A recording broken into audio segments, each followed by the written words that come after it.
Welcome to the exciting universe of music theory. Are you ready to learn? Then let's begin. Today we will talk about Scale 3769, Aeracryllic, which sounds like this.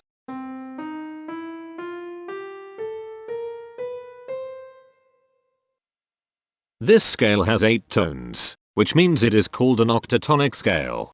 This is a bracelet notation diagram of scale 3769. The shaded circles represent tones that appear in the scale, and they are read clockwise, starting at the top.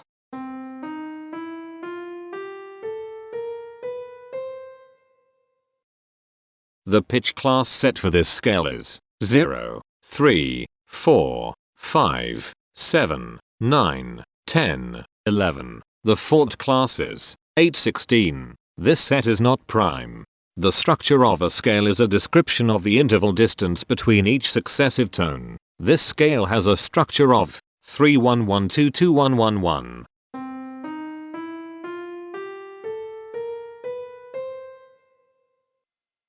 The binary representation of this scale is determined by mapping tones of the scale to binary digits. Each binary digit represents a power of 2.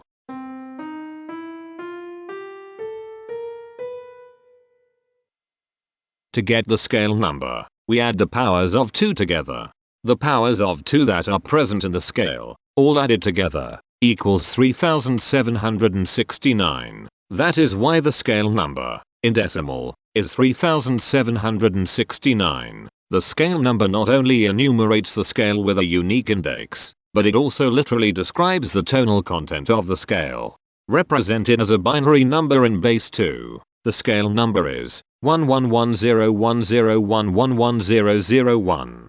Here are the common triads present in this scale. The diagram in the center is a graph of parsimonious voice leading between triads. There are 3 major triads.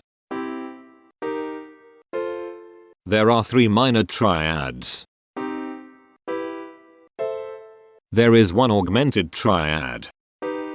There are 2 diminished triads. Here is a Hamiltonian path of parsimonious voice leading that uses all the triads.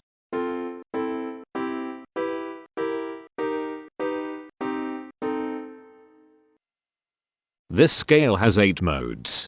The first mode is itself. The second mode is scale 983, also known as Aeracryllic. It sounds like this.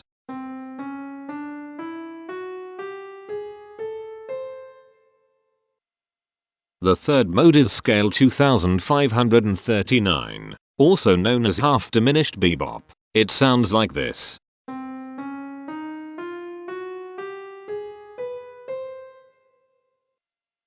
The fourth mode is scale 3317, also known as Lanillic. It sounds like this.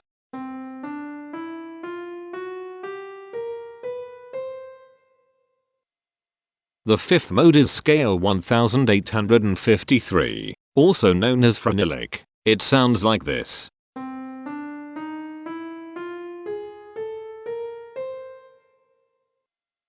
The sixth mode is scale 1487, also known as Acryllic. It sounds like this.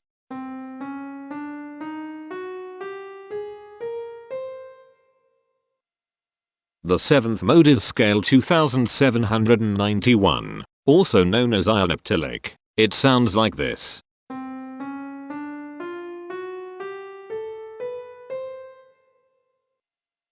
The eighth and last mode is scale 3443, also known as Verdi's Scala Enigmatica. It sounds like this.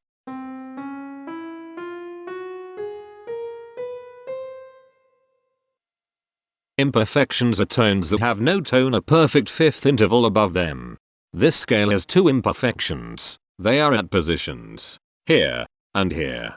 Hemitones are instances where 2 tones in the scale are a semitone apart.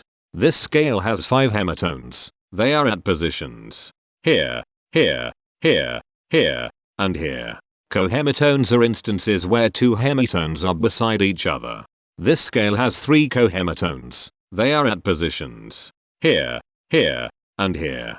The distribution spectra describes the size of each of the scale steps. which in turn describes how evenly spaced the tones are. A generic interval is how many scale steps are between one tone and another. A specific interval is how many semitones apart they are. The generic interval of one scale step comes in 3 different specific interval sizes: 1 semitone, 2 semitones, and 3 semitones. The spectrum width of this generic interval is the highest, 3, minus the lowest, 1, which equals 2. The generic interval of 2 scale steps comes in 3 different specific interval sizes: 2 semitones, 3 semitones, and 4 semitones. The spectrum width of this generic interval is 2. The generic interval of 3 scale steps comes in 3 different specific interval sizes: 3 semitones, 4 semitones, and 5 semitones. The spectrum width of this generic interval is 2. The generic interval of 4 scale steps comes in 3 different specific interval sizes: 5 semitones, 6 semitones, and 7 semitones. The spectrum width of this generic interval is 2. The generic interval of 5 scale steps comes in 3 different specific interval sizes: 7 semitones, 8 semitones, and 9 semitones. The spectrum width of this generic interval is 2. The generic interval of 6 scale steps comes in 3 different specific interval sizes: 8 semitones, 9 semitones, and 10 semitones. The spectrum width of this generic interval is 2. And finally, the generic interval of 7 scale steps comes in 3 different specific interval sizes: 9 semitones, 10 semitones, and 11 semitones. The spectrum width of this generic interval is 2. The spectrum variation is the sum of all the widths, divided by the number of tones. The spectrum variation of this scale is 1.75. Since the variation is greater than 0, this indicates that the scale is not perfectly even. The highest spectrum width is 2. Since this is greater than 1, we know that this scale is not maximally even.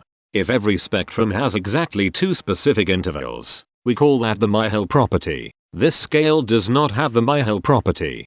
Since the generic interval ranges overlap, this scale is an improper scale. The interval vector of a scale is a description of what intervals exist between its tones. There are 5 intervals with the size of 1 semitone. They are here, here, here, here, and here. There are 5 intervals with the size of 2 semitones. They are here, here, here, here, and here. There are 4 intervals with the size of 3 semitones. They are here, here, here, and here. There are 5 intervals with the size of 4 semitones. They are here, here, here, here, and here. There are 6 intervals with the size of 5 semitones. They are here, here, here, here, here, and here. There are 3 intervals with the size of 6 semitones. They are here, here, and here. Each interval does not appear in this scale a unique number of times, so this is not a deep scale. Heteromorphisms are comparisons between every interval in a set. They can be classified as contradictions, ambiguities, and differences. A contradiction exists when a small generic interval has a bigger specific size than a larger generic interval. For example, if a generic third interval has a larger size in semitones than a generic fourth interval, that is a contradiction. The number of contradictions in this scale is 12. An ambiguity exists when 2 intervals have the same specific size, but they have different generic intervals. For example, if a generic fourth and a generic third interval are the same size in semitones, that is an ambiguity. The number of ambiguities in this scale is 44. A difference exists when 2 intervals have the same generic size, but different specific sizes. For example, a major third and a minor third both have the same generic size, but they have different sizes when measured in semitones. The number of differences in this scale is 123. The coherence quotient measures the proportion of ambiguities and contradictions among a set's intervals. A scale with a higher coherence quotient is a good candidate for musical usefulness. The coherence quotient is 0.789. The sameness quotient measures the proportion of heteromorphic differences among a set's intervals. A scale with a higher sameness has fewer differences, so it is also a good candidate for musical usefulness. The sameness quotient is 0.372. This scale has no reflective symmetry. This scale has a different pattern of intervals ascending and descending, so it is not palindromic. This scale has no ridge tones. The balance of a scale depends whether the tones are spaced equally enough for the center of gravity to be in the center of the scale.